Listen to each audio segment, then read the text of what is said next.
Continuamos con una conferencia magistral a cargo de Miguel Ángel Mendoza, Security Researcher en ESET Latinoamérica, compañía dedicada al desarrollo, investigación y comercialización de soluciones de producción antivirus y seguridad informática.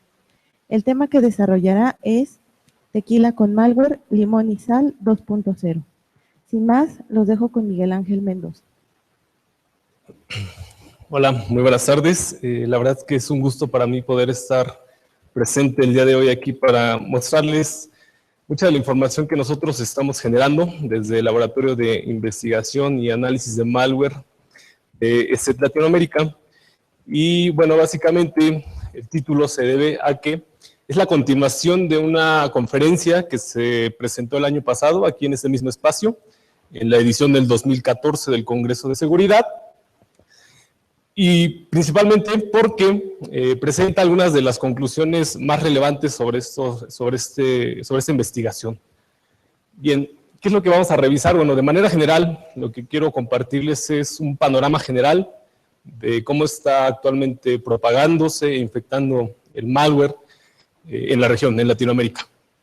También vamos a revisar algunos aspectos importantes como la regionalización del malware, algunos ataques a usuarios que se perciben casi de manera dirigida, campañas de malware en algunos países latinoamericanos, específicamente de 3, una que se identificó en Venezuela, la denominada Operación Liverpie, el CPL Malware, que lo identificamos en Brasil, y una campaña que estuvo afectando a México a través de una muestra de malware que nosotros identificamos como DBA Trojan Downloader. Posteriormente, quiero mostrarles también algo acerca de lo que estamos haciendo nosotros como empresa de seguridad y en conjunto con otras organizaciones para aumentar y mejorar la seguridad tanto de las empresas que requieren de los servicios como de los mismos usuarios que utilizan Internet. Y finalmente, algunas conclusiones generales acerca de lo que hemos visto conforme se han revisado estas campañas de propagación e infección de códigos maliciosos en Latinoamérica. Bien, entonces, ¿cuál es un panorama general de malware? ¿Qué aspectos vamos a revisar? Bueno, en primer lugar, un dato que me parece interesante es mostrarles que el enfoque acerca del desarrollo de códigos maliciosos a nivel mundial, es un hecho, ha cambiado. Hemos pasado de los tradicionales virus a un conjunto de amenazas que han venido a suplirlos. Entre ellos tenemos los gusanos, los troyanos, el spyware, los bots, que han tenido una gran proliferación en los países latinoamericanos, los rootkits, y finalmente el ransomware, que seguramente ya han escuchado el término porque ha sido muy sonado principalmente en este año. Nosotros estimamos, de acuerdo a los estudios del laboratorio de ESET a nivel mundial, que alrededor del 4%, 3% de todo el malware que se propaga en el mundo, en Internet, corresponde a los virus. Y en su lugar, como les mencionaba, otro tipo de amenazas han venido a suplirlo, principalmente los bots y el ransomware. Además, también nuestros laboratorios indican que diariamente se identifican alrededor de 200,000 nuevas variantes de códigos maliciosos. Y bueno, de acuerdo con un estudio que nosotros realizamos para conocer el estado de la seguridad de las empresas latinoamericanas, que denominamos el ESET Security Report, las principales causas de incidentes en las empresas son, en primer lugar, la infección por malware, seguido de otros ataques comunes o riesgos de seguridad, como el acceso indebido a aplicaciones y bases de datos, ataques de OS, phishing, sigue siendo muy común, explotación de vulnerabilidades, bueno, esto también tuvo mucha relevancia durante el 2014, falta de disponibilidad de servicios críticos e incluso fraudes internos y externos. Entonces, de acuerdo con este estudio, el 45% de los encuestados a nivel Latinoamérica afirmó haber padecido algún tipo de infección de código malicioso, por lo tanto, el malware se posicionó como la principal causa de incidentes de seguridad. Y bueno, como les mencionaba hace un momento, algunos han tenido una mayor proliferación que otros. Por ejemplo, el ransomware, me atrevería a decir que el 2015 es el año del ransomware porque vimos una gran cantidad de nuevas familias y nuevas variantes que comenzaron a infectar a las distintas empresas y usuarios a nivel mundial. Aquí tenemos un gráfico en el cual observamos cómo a partir del 2013, con la aparición de CryptoLocker, una versión de Crypto Ransomware, porque cifra la información del usuario, comenzó a tenerse una mayor detección de ese tipo de amenazas, y bueno, del 2015 prácticamente se ha mantenido como una amenaza top en cuanto a la detección de códigos maliciosos. Nuestras soluciones lo identifican como file coders, porque bueno, codifican la información, y de esos pues existen muchas familias, muchas variantes, mejor dicho, muchas variantes. De manera particular, también en Latinoamérica hemos identificado familias específicas de bots, que una vez que tienen un conjunto amplio de equipos infectados, pues bueno, conforman una botnet. Por ejemplo, Bondat es una botnet que identificamos principalmente en Perú, con un porcentaje del 56%. Es decir, que de cada 100 detecciones que nosotros encontramos en Latinoamérica, 56 corresponden a Perú. ¿Cómo funciona? Bueno, se comunica al Command and Control a través de HTTP, se propaga vía USB, modifica las páginas de inicio de los navegadores, instala Bitcoin miners, eso significa que busca crear Bitcoins a partir del procesamiento de los equipos que ha infectado.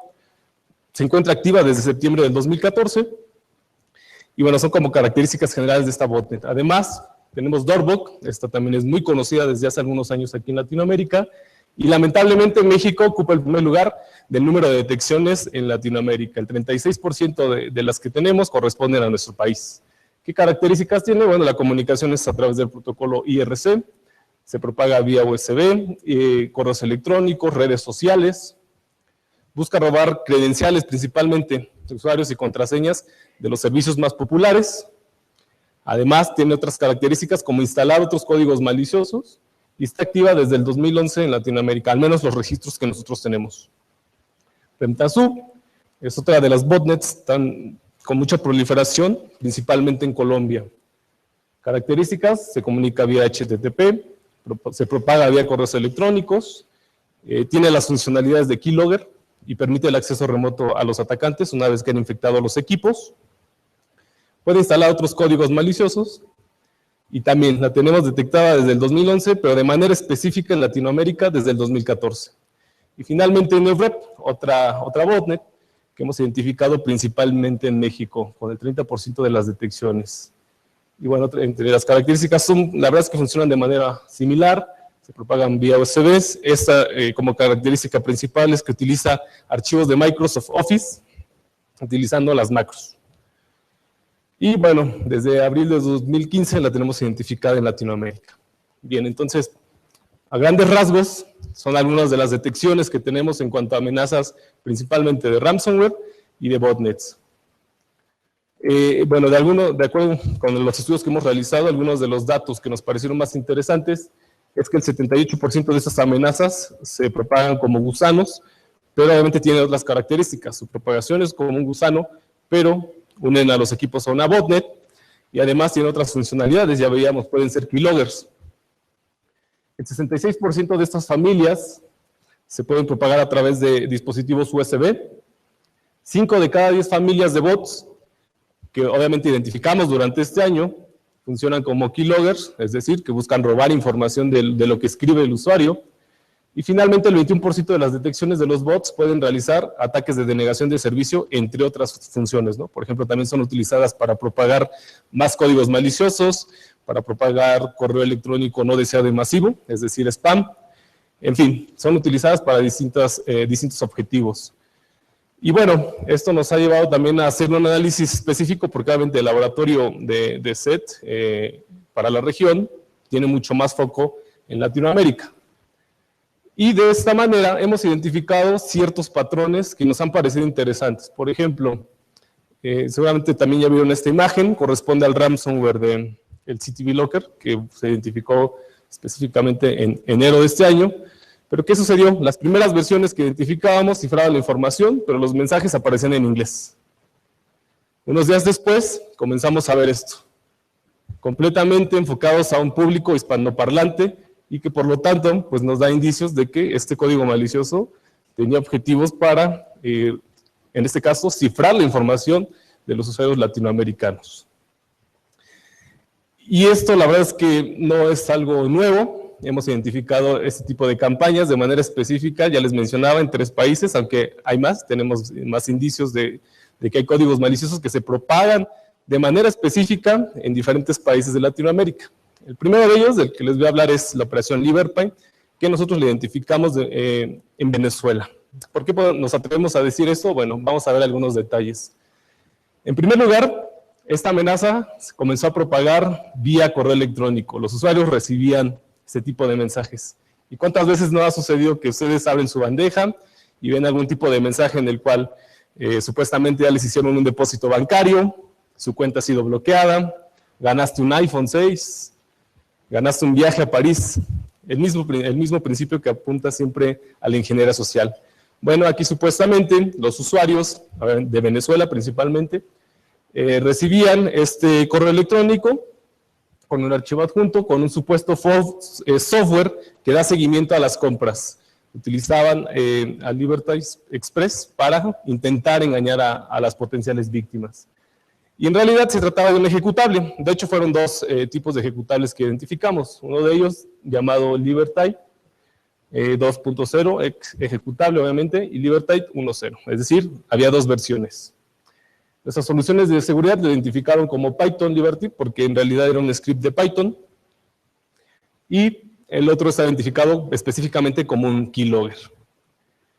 Obviamente, intentaba capturar lo que el usuario estaba tecleando una vez que había infectado o que el equipo se había infectado para enviárselo al cibercriminal, o en este caso a su creador. Y además de capturar lo que el usuario tecleaba, podía capturar los movimientos del mouse. ¿Qué sucedía? Que una vez que un equipo había sido infectado, y bueno, algo común, conectas tu dispositivo USB para compartir información, bueno, este programa malicioso se copiaba al dispositivo y se replicaba o se propagaba utilizando ahora este otro método o esta vía. Pero como les comentaba, en realidad, bueno, este tipo de malware era un script realizado en Python. De manera específica, así es como funcionaba. El cibercriminal o el atacante envía correos con enlaces y además enlaces al malware, y utiliza una técnica muy común, los correos electrónicos. ¿Qué sucede? El usuario, quizá accidentalmente, quizá desprevenido, descarga la amenaza y la ejecuta en su computadora, obviamente de manera accidental. Una vez que el usuario conecta su dispositivo a su computadora, la amenaza utiliza este medio para seguir propagándose y afectar a más usuarios. Posteriormente, bueno, el dispositivo USB ya tiene Liberpay en sí, y cuando otros usuarios conectan ese mismo dispositivo a su computadora, pues lo siguen diseminando. Finalmente, el atacante recibe toda la información de los equipos que han sido infectados. Recuerden que era un keylogger. Y toda esa información pues llega al cibercriminal. Entonces es un principio bastante básico, sin embargo, que sigue siendo funcional para los cibercriminales. Nos atrevemos a decir que era un ataque completamente dirigido a usuarios venezolanos, porque el Virus Radar, que es una herramienta que nosotros utilizamos para poder analizar los porcentajes de detección, nos lo mostró así. En este mapa ustedes podrán observar casi el 100% de las detecciones que se realizaron a nivel mundial correspondieron a Venezuela. ¿No se escucha? Específicamente, el 98% de las detecciones se llevó a cabo en Venezuela. Y bueno, a través de un sync-honk, es decir, un redireccionamiento de los equipos bots que habían sido infectados, se pudo determinar que alrededor de 200 máquinas habían sido infectadas. De este número de equipos que habían sido infectados por Liberpay, la gran mayoría estaban obviamente en este país.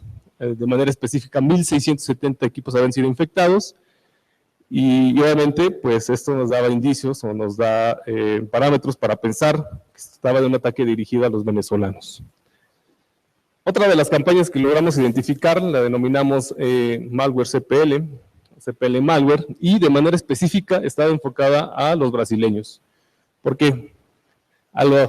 Otra vez, el correo electrónico seguía siendo el método principal para propagar esta amenaza. Los usuarios brasileños recibían una notificación de esta naturaleza en sus bandejas y obviamente se veían afectados. ¿Por qué? Porque traía un archivo adjunto que se trataba de un archivo CPL zipeado o en formato zip, o bien directamente con la extensión CPL. ¿Qué características tenía este código malicioso? Bueno, en primer lugar hay que ver que es un archivo CPL, son las siglas de Control Panel Application, y en realidad se trata de una biblioteca de enlace dinámico o DDL. ¿Pero qué sucede? Las DDLs por sí mismas no pueden ejecutarse. Si le das doble clic a una DDL, no va a realizar ninguna acción como un programa .exe. Y para ello requiere ser invocada por otro programa que se encuentre en ejecución. Entonces, se trata de una DDL, pero que tiene una característica particular. Cuando ustedes dan doble clic sobre un archivo .cpl, se invoca al archivo ejecutable control.exe. Y de esta manera sí ya puede realizar o ejecutar instrucciones que hayan sido programadas previamente. Entonces, esa es la principal diferencia con una biblioteca de enlace dinámico y un archivo CPL. El CPL lamentablemente sí puede ejecutar códigos porque hace uso de este archivo, el control.exe, y de esta manera se podían programar acciones maliciosas, o de hecho lo estuvieron utilizando los cibercriminales que desarrollaron esta amenaza para poder infectar a los equipos de los brasileños. Aquí tenemos un gráfico en el cual podemos identificar un crecimiento importante de estos archivos, los CPL, comparado con las DDLs. Obviamente estas son muestras que son enviadas a los laboratorios de SET y que por lo tanto podemos tener una estadística sobre cómo es que se están propagando y cómo es como las estamos recibiendo para comparar cuál es su distribución. Observen que a finales del 2015 claramente habían superado por un amplio rango, más del 20% de las muestras que recibíamos correspondían a archivos .cpl. ¿Y cuál era el principio? Bueno, básicamente lo que les acabo de comentar. El cibercriminal lanzaba una campaña utilizando correos electrónicos con archivos adjuntos, ya sea en formato CPL o bien con la extensión .zip. El usuario la descargaba directamente porque, bueno, previamente el cibercriminal había vulnerado un servidor donde las alojaba. El usuario, a través de la descarga, con un Trojan Downloader también, podía ejecutarlo y de esta manera infectaba a su equipo. Y en realidad se trata de un troyano bancario. ¿Por qué? Porque lo que busca principalmente es obtener las credenciales de la banca en línea o de algún tipo de transacción comercial en la cual se utilice un número de tarjeta de crédito o de débito. Finalmente, bueno, el troyano podía robar esa información de la víctima y se la enviaba al cibercriminal. Entonces, un principio bastante sencillo, utilizando las mismas técnicas. Para este estudio, bueno, el laboratorio logró identificar 1.500 muestras, y de las cuales el 82% de las detecciones correspondían a una firma que nosotros identificamos como Trojan Downloader Banlot. Es decir, la amenaza se descargaba desde un servidor que, como les comentaba hace un momento, previamente había sido vulnerado y alojaba esta muestra de malware. Y la principal característica es que buscaba robar datos bancarios de la víctima. Obviamente se hizo un análisis para determinar estas características y poder saber exactamente cuál era su función dentro del equipo que había sido infectado. Y como les mencionaba, de las detecciones que tuvimos identificadas, el 76% de esta muestra específica de Banlot correspondía a Brasil. Nuevamente, nuestras detecciones a través de Virus Radar nos mostraron claramente que era un ataque dirigido porque destacaba principalmente en Brasil. Y finalmente, el tercer caso, el Trojan Downloader, que utiliza Visual Basic for Applications para infectar, en este caso, a usuarios mexicanos. ¿Qué hemos identificado? Bueno, durante esas campañas de propagación, ¿cuál creen que ha sido el principal método?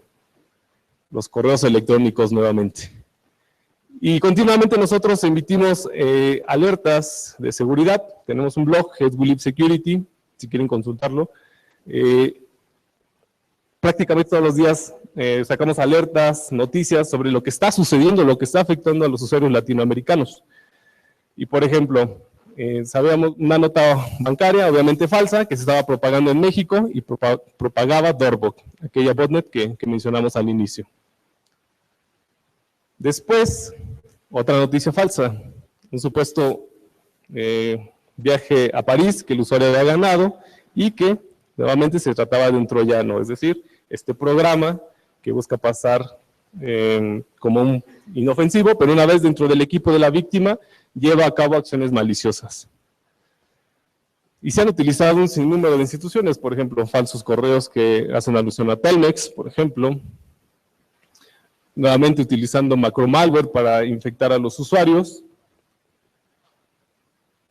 Y en realidad, estas alertas continuamente las vimos desde el 2014, las seguimos viendo todavía, están presentes como un método de propagación. Y nuevamente, ¿a qué hacían alusión? A la ingeniería social, es decir, intentar persuadir a los usuarios para que realicen acciones que no tenían previstas hacer y que los ponen en riesgo. ¿Qué temáticas? Bancos, aquí observen nómina Bancomer, vamos a hacer el comercial, utilizada para engañar a los usuarios. Aeroméxico, Telmex, Banamex.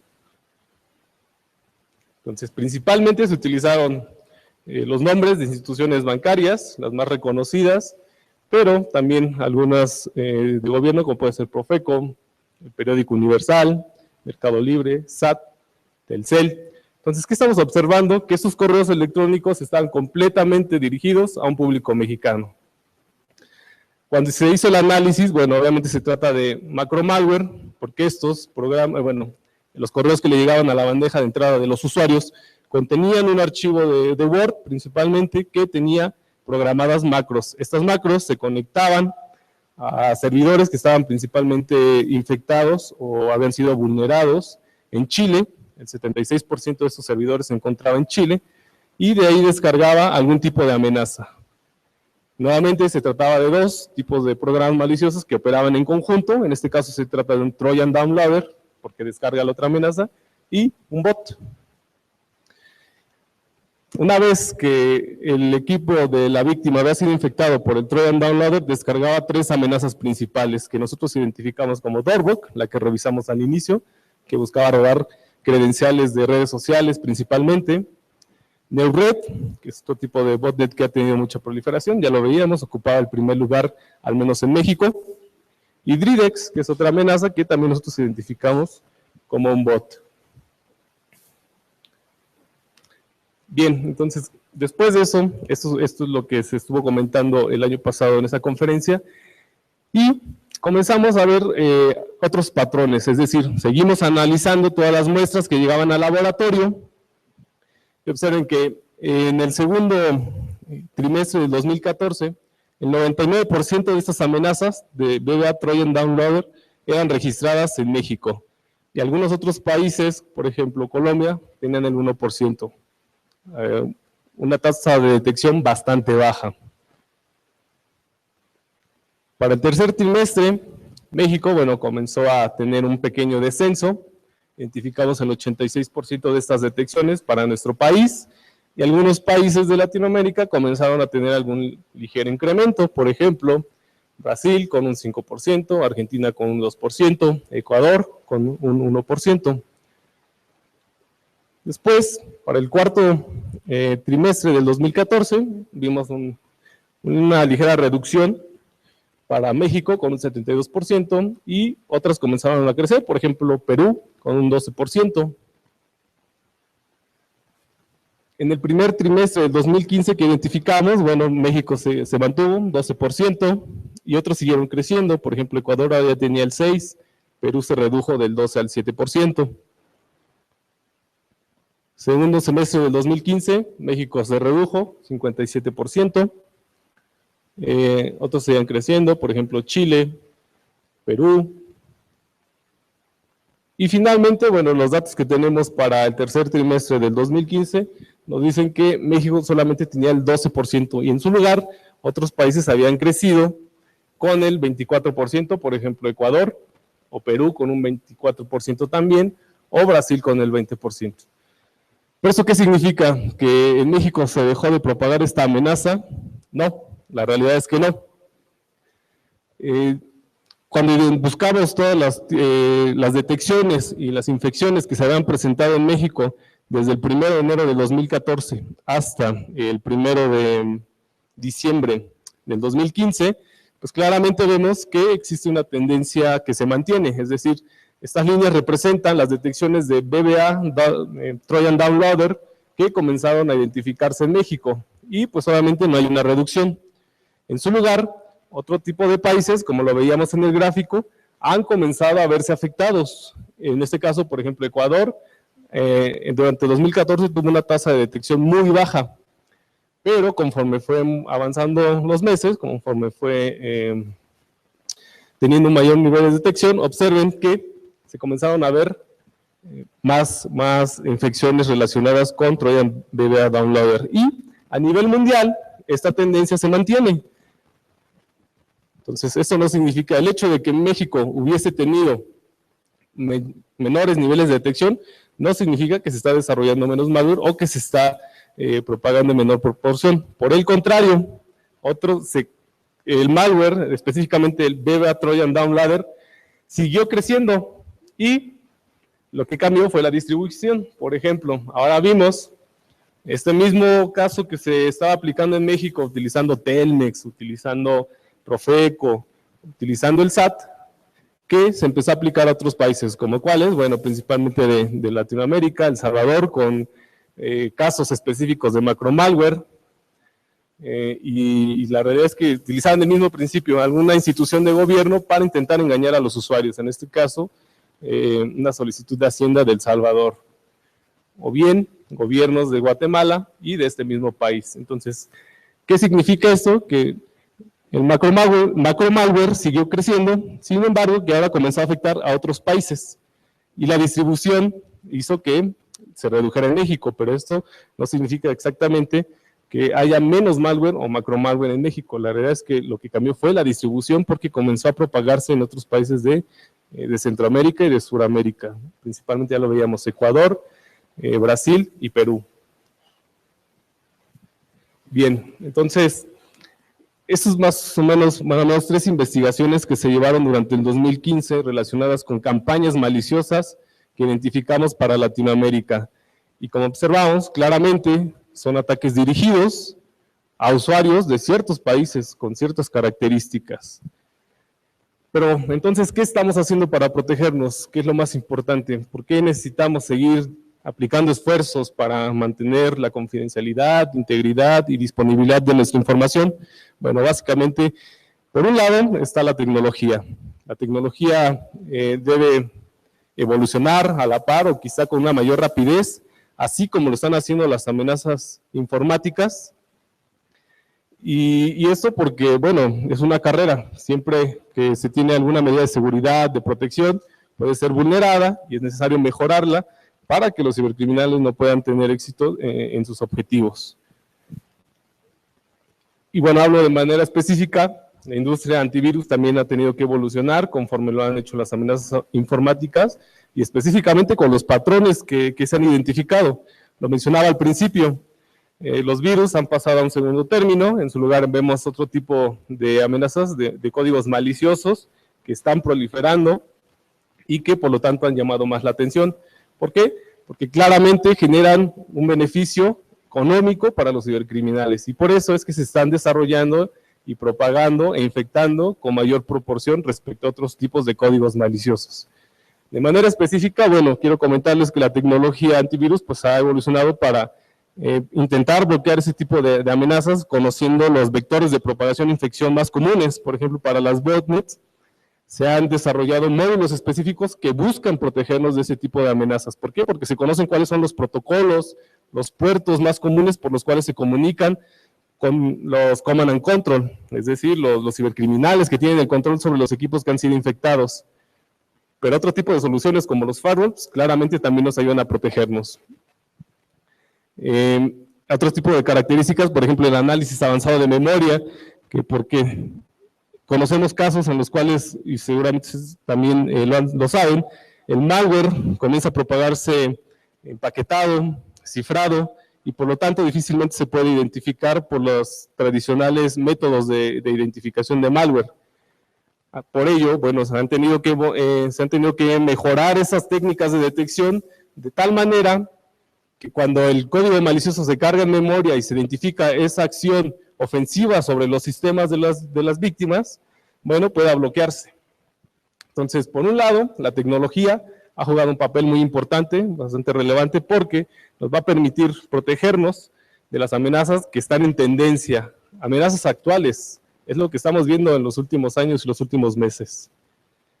Y ya les mencionaba, algunas de las características pueden ser el bloqueo de exploits, el bloqueo de manera específica de algún tipo de programa que busca acceder al sistema utilizando la programación, aprovechándose de esos fallos de seguridad, de esos errores de programación que lamentablemente están presentes en el software. Y bueno, pues de manera lamentable también, todo el software es susceptible de contener fallas. Finalmente es realizado por humanos. Si fuéramos perfectos, haríamos cosas perfectas. No lo somos, y por lo tanto, este tipo de programas son susceptibles a contener vulnerabilidades. Además, si los dispositivos que contienen software se conectan a Internet, bueno, las probabilidades de que algún atacante pueda llevar a cabo una acción ofensiva se incrementan. Y si además agregamos que hay dinero de por medio, como es el caso del ransomware que secuestra nuestra información, bueno, estas probabilidades crecen muchísimo más. Por lo tanto, bueno, ya los mencionaba, algunas de las características que debemos aplicar deben estar enfocadas principalmente a mitigar las amenazas o las amenazas más comunes que actualmente estamos identificando. Y por otro lado, bueno, nosotros en ESET estamos convencidos de que la educación es fundamental. Claramente, bueno, se trata de una empresa privada, debe vender, pero tenemos muchísimas iniciativas enfocadas a educar a los usuarios. Por un lado, bueno, ya les mencionaba hace un momento en el blog en el cual nosotros emitimos muchas alertas de seguridad. Continuamente estamos haciendo artículos, papers con información de actualidad que debe servir seguramente a las empresas y a los usuarios que utilizamos Internet. Tenemos otras iniciativas como la Academia ESET, en la cual las personas pueden capacitarse en temas de seguridad completamente gratuitas a través de una plataforma en línea. La gira antivirus, que es una otra iniciativa en la cual nosotros visitamos a los estudiantes universitarios para hablarle de las amenazas que están afectando actualmente a los usuarios y sobre todo que sepan cómo protegernos, porque van a ser los futuros ingenieros que deben administrar los equipos, los sistemas en las empresas y que por lo tanto deben tener conocimientos de seguridad, aunque no sea su área específica. Finalmente, otra actividad que tenemos el premio universitario. Y quiero aprovechar este espacio para hacer un anuncio. Recientemente en septiembre lanzamos una iniciativa denominada México Ciberseguro, en la cual nosotros queremos llegar a todo tipo de público de interés, desde adolescentes que acceden a Internet, profesores que deben educar a los alumnos en temas de tecnología, colaboradores de las empresas que precisamente no se dedican al área tecnológica, pero que sin embargo acceden a Internet y que también pueden ser víctimas de estos tipos de riesgos que están propagando por la red. Esta iniciativa, bueno, inicialmente tiene como propósito dar conferencias de seguridad, como ya lo mencionaba, a todo público que esté interesado, y por lo tanto necesitamos voceros. Los invito a que se unan, a que formen parte. En este momento, México Ciberseguro es patrocinado por ESET, sin embargo, otras instituciones nos han ayudado, por ejemplo, DGTIC, a través de NAMCERT, ha comenzado a colaborar con nosotros para poder llevar estos contenidos, porque sabemos que ellos también están interesados en educar en temas de seguridad a todas las personas que así lo quieran, pero bueno, también tenemos el apoyo de Usuaria, una institución argentina que se dedica a organizar congresos de seguridad por toda Latinoamérica, Son Tus Datos también ha sido parte, y la VM. Si alguno de ustedes está interesado en formar parte, por favor acérquese a nuestro stand, vamos a estar, bueno, vamos todo el día de hoy y mañana, y lo que necesitamos son voceros. ¿Por qué? Porque esos contenidos creemos que deben llegar a todo tipo de personas, porque ya lo veíamos, uno de los métodos más comunes que siguen utilizando los cibercriminales es un simple correo electrónico, y lamentablemente es que los usuarios seguimos, en primer lugar, accediendo a esos enlaces que están incluidos, descargando sus archivos adjuntos, ejecutándolos, y esto claramente con una educación básica en tecnología y en seguridad, pues nos ayudaría a mitigar muchas de estas amenazas. Bien, gracias, creo que voy a terminar un poco antes. En este caso, entonces, ¿cuáles son las conclusiones? Las conclusiones que hemos identificado, a las cuales hemos llegado con estas campañas que hemos identificado y que de manera muy general les comenté el día de hoy, pero que en realidad tienen patrones o características bastante comunes. Ustedes pueden acceder, ya les mencionaba, a WeLive Security, ahí tenemos todo el informe técnico de lo que representaron esas amenazas, con un estudio muy detallado de cada uno de los códigos maliciosos y la manera en la que comenzaban a propagarse e infectar a los equipos. Pero bueno, de manera general, observamos que cada vez se generan más códigos maliciosos que buscan generar más ingresos a sus desarrolladores, a los cibercriminales, en un menor periodo. El caso típico, pues ya lo mencionaba hace un momento, el ransomware. Ahora, a principios de año, cuando hablábamos de esta amenaza, mencionábamos que solamente infectaba equipos con sistemas operativos Windows. Y conforme pasaron los meses, pues bueno, esta tendencia cambió. Por ahí de agosto comenzamos a ver otra variante como ransomware as a service. ¿Qué significa esto?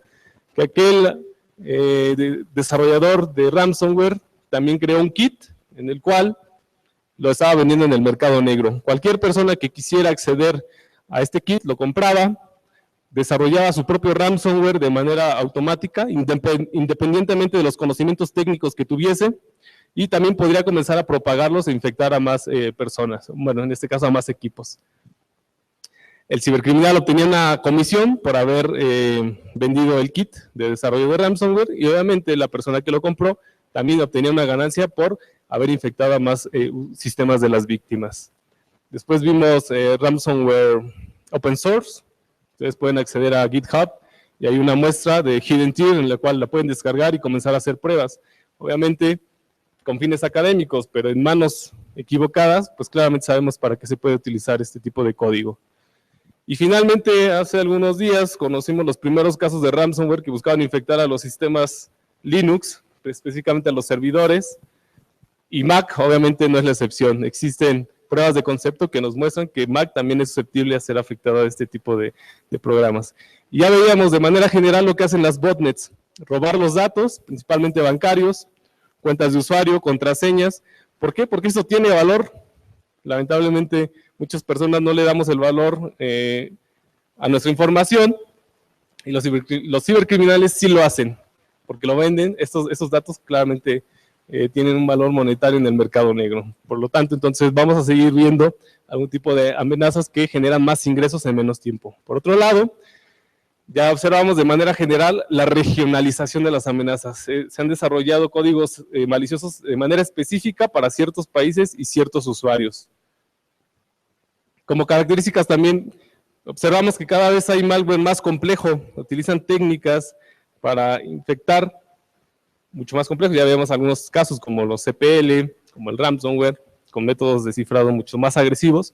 Sin embargo, y como ustedes pudieron notarlo, el método de propagación sigue siendo el mismo, uno de los más tradicionales, el correo electrónico. Al menos en estas 3 campañas que conocimos, la propagación se llevaba a cabo a través de los correos electrónicos. Pero se siguen utilizando otros bastante comunes, como la propagación vía USB, las explotaciones de vulnerabilidades, o bien comprometer algún tipo de servidor para que aloje malware. Entonces, los métodos ya son conocidos y por lo tanto, claramente podríamos evitar la propagación. Y finalmente, bueno, es importante mencionar que una combinación de las soluciones de seguridad, hardware o software, son necesarios, se ha convertido en una necesidad actualmente contar con ellas, pero las buenas prácticas siguen siendo también fundamentales. Si tú haces caso omiso de esos mensajes que llegan a tu bandeja, descartas alguna infección. Si actualizas tu software, si analizas tus dispositivos USBs. Por lo tanto, esto es fundamental. Y finalmente, pues la educación.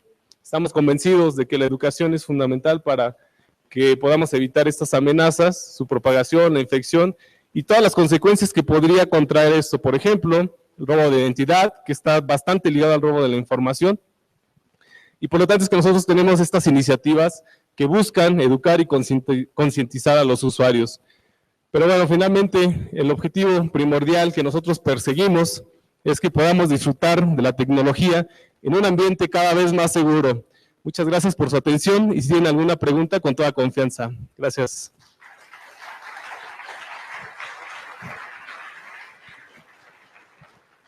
Tenemos tiempo para un par de preguntas.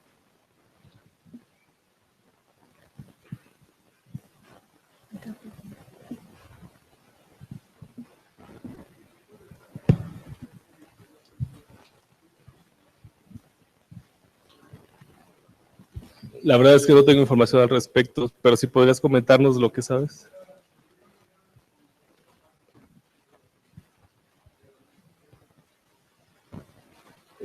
No, la verdad no tengo conocimiento al respecto, pero bueno, lo que está sucediendo es que también se desarrolla, por ejemplo, malware POS o puntos de venta que busca robar los datos ya directamente sobre los sistemas que procesan la información de las tarjetas y las campañas más comunes, ¿no? El phishing que simula o que clona sitios de instituciones bancarias, pero de manera específica de ese caso no tengo información. Por favor.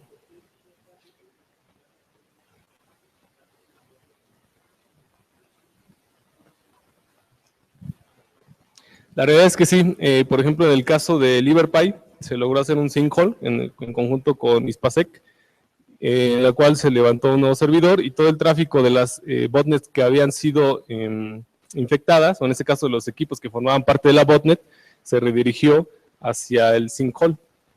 Por lo tanto, se pudo saber exactamente cuántos equipos habían sido infectados, de dónde estaban conectándose, y esto fue de hecho la desmantelación de la botnet. En algunos otros casos no es posible porque se necesita de la colaboración de distintas instituciones, por ejemplo, las instituciones de gobierno, específicamente del país donde se detecta la amenaza, y algunos ISPs o algunas otras entidades que deban participar para poder desmantelarla. Pero bueno, en este caso sí se pudo desmantelar, pero hay otros en las que lamentablemente no es posible.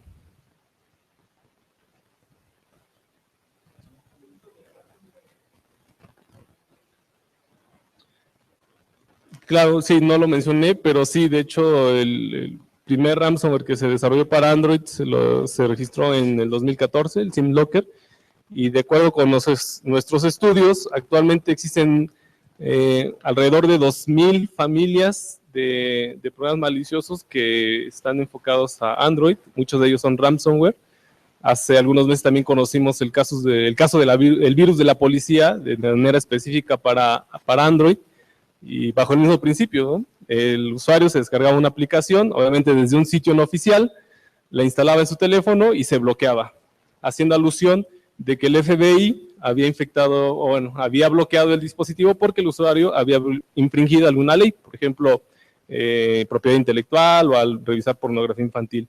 Pero sí, existe ransomware, claramente, tanto del que cifra la información, el cripto ransomware, como el lock screen, o que bloquea la pantalla de tu dispositivo.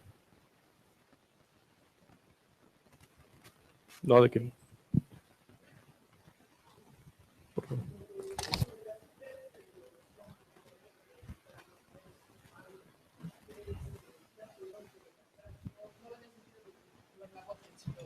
¿Cuáles son bueno, dónde se encuentran las IPs de que redireccionaban las peticiones web de que hacía el malware? ¿Qué nacionalidad tienen?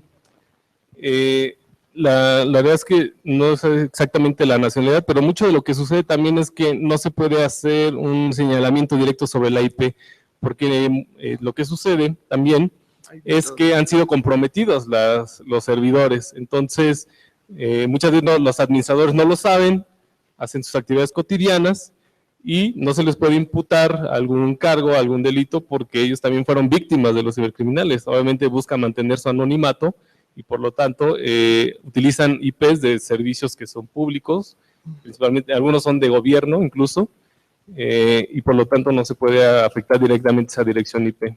Se les notifica claramente, pero no se lleva algún tipo de acción legal. Ok.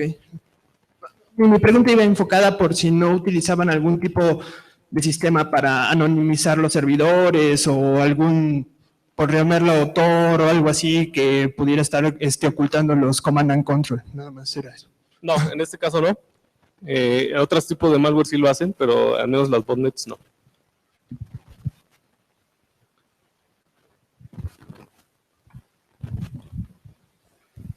Hola, bueno, como mencionaste al principio, obviamente ESET es una empresa privada, antivirus y todo esto. Creo que, bueno, todos aquí sabemos que en internet podemos encontrar el software, lo podemos descargar, una versión gratuita de 30 días, pero bueno, también así sabemos que pues podemos encontrar cracks, incluso en internet, aquí en Bellas Artes. Entonces, pues, ¿ustedes cómo combaten eso? Instalando un crack, pues tú sabes, ¿no? la versión de 30 días pues se te vuelve una versión completa. Entonces, ustedes en su laboratorio, o bueno, no sé, pero ¿cómo combaten todo ese tipo de situaciones, ¿no? De la situación de los cracks software y de los seriales, ¿no? Entonces, eso es lo que quisiera saber al respecto. Claro. Bueno, espero que la pregunta no sea porque tengas el crack.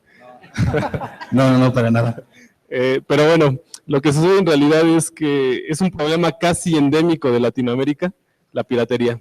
Se da en casi todos los países de aquí, de la región, y lo sabemos. De hecho, algunos de los programas que utilizan crack son funcionales, se conectan a nuestros servidores para descargar las actualizaciones de la base de datos de firmas y los tenemos registrados. Pero por otro lado, creemos que si se bloquea, los niveles de detección e infección crecerían muchísimo más. Por lo tanto, no se ha tomado algún tipo de acción legal. Te digo, sabemos que es un problema muy local. Eso no sucede en otros países, por ejemplo, en Europa, casi todos adquieren su software de manera legal. Pero también, por otro lado, sabemos que el software que ha sido modificado muchas veces puede ser funcional, pero además puede incluir otro tipo de amenazas, ¿no? Incluso malware que esté agregado a esta modificación del sistema, o existen otro tipo de riesgos asociados, por ejemplo, que el sistema se vuelva inestable, porque bueno, es un software que ha sido modificado y muchas veces obviamente no sabes, no conoces todo el código fuente y lo estás editando, lo estás modificando. Pero sí, te digo, conocemos los casos y sabemos que se conectan, se tiene identificado incluso los usuarios y las contraseñas que están accediendo a los servidores para bajar las actualizaciones. Pero no, por el momento van a poder seguir utilizando su software con crack. Gracias. ¿De qué? La Dirección General de Cómputo y Tecnologías de Información y Comunicación agradece a Miguel Mendoza por su participación en el ciclo de conferencias de este congreso. Muchas gracias.